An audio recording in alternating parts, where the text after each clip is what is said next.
বাচ্চাদের মামপটগুলো কিভাবে পরিষ্কার করলে গন্ধমুক্ত হবে, এছাড়া বাসায় রিমোটটা বারবার পড়ে গিয়ে ভেঙে যায়, তার জন্য কি সমাধান রয়েছে, ডাল কিভাবে স্টোরেজ করলে একটুও পোকা ধরবে না, ডিম সিদ্ধ দেওয়ার পূর্বে কি দিলে ডিম ফাটবে না, এছাড়া চিনিতে কি রাখলে একটুও পিঁপড়া উঠবে না, এইসব নিয়ে রয়েছে আজকে ছোট্ট একটি কিচেন টিপস এবং ট্রিক্সের ভিডিও। আসসালামু আলাইকুম, আমি আজমেরি। আশা রাখছি আপনারা সবাই ভালো আছেন। আলহামদুলিল্লাহ, আমিও ভালো আছি। আমরা গৃহিণীরা আমাদের সাংসারিক কাজগুলোকে অনেক সময় একঘেয়েমি ভেবে থাকি, তবে কিছু কিছু কিচেন টিপস জানা থাকলে কাজগুলো করতে যেমনটা সহজ হয় ঠিক তেমনটা কিন্তু আনন্দও পাওয়া যায়। তো চলুন সেই আনন্দের খোঁজে আরও কিছু কিচেন টিপস শেয়ার করছি। বাসায় এসি বা টিভি রিমোটগুলো, এই টাইপের ডিভাইসগুলো যে রিমোটগুলো রয়েছে সেগুলো ইচ্ছাকৃত অথবা অনিচ্ছাকৃত হাত থেকে পড়ে গিয়ে ভেঙে যায়। তো আমরা এভাবে একটু আবার দুই মাথায় লাগিয়ে নিতে পারি, এতে রিমোটটি পড়ে গেলেও ব্যালেন্স পাবে, আর এই যে ভেঙে যাওয়ার যে একটা সম্ভাবনা থাকে সেটা কিন্তু আর হবে না।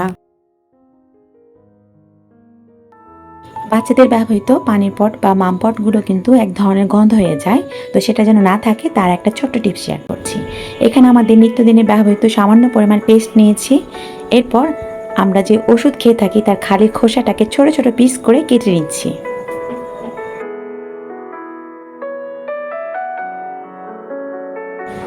সামান্য কুসুম গরম পানি দিয়ে নিব।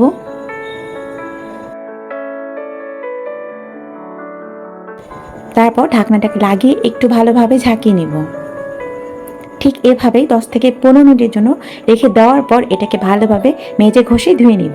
এভাবে যদি মামপটগুলো ওয়াশ করা হয় তাহলে কিন্তু কোনো গন্ধ থাকবে না।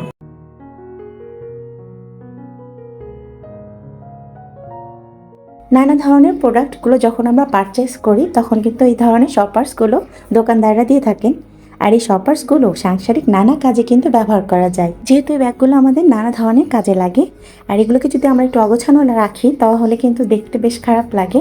তো আমরা খুব সুন্দর অর্গানাইজড এতে এগুলোকে একটু গুছিয়ে রাখতে পারি। ঠিক এভাবে গুছিয়ে রাখলে দেখা যায় এটা জায়গাটাও যেমনটা কম লাগে, আর আমরা এদিক ওদিক ছিটিয়ে রাখলে বেশ অগোছানো মনে হয়। এভাবে কিন্তু শপার্সগুলো গুছিয়ে আপনি বিছানার নিচে অথবা যে কোনো জায়গায় সুন্দরভাবে গুছিয়ে রাখতে পারেন। আমরা তো ডালে ভাতে বাঙালি, তাই ডালটা আমাদের রান্নাঘরে প্রতিনিয়ত থাকে বা সেটা রান্না হয়ে থাকে।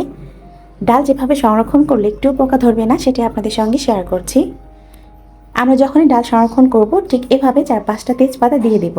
তেজপাতার যে একটি স্ট্রং ফ্লেভার রয়েছে এটার কারণে কিন্তু এখানে কোনো ধরনের পোকামাকড়ের আক্রমণ হবে না। এভাবে ডাল সংরক্ষণ করলে দেখবেন অনেক দিন যাবত ভালো থাকবে। ডিম তো প্রোটিনযুক্ত খাবার, যেটা আমাদের খাদ্য তালিকায় প্রতিনিয়ত থাকলে খুবই ভালো।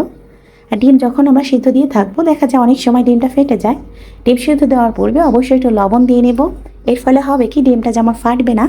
আমরা ডিমের খোসাটা যখন সিদ্ধ হওয়ার পর ছাড়িয়ে নিব অনায়াসে খোসাটা খুলে আসবে। তো আশা রাখছি ছোট্ট টিপসটি আপনাদের কাজে আসবে।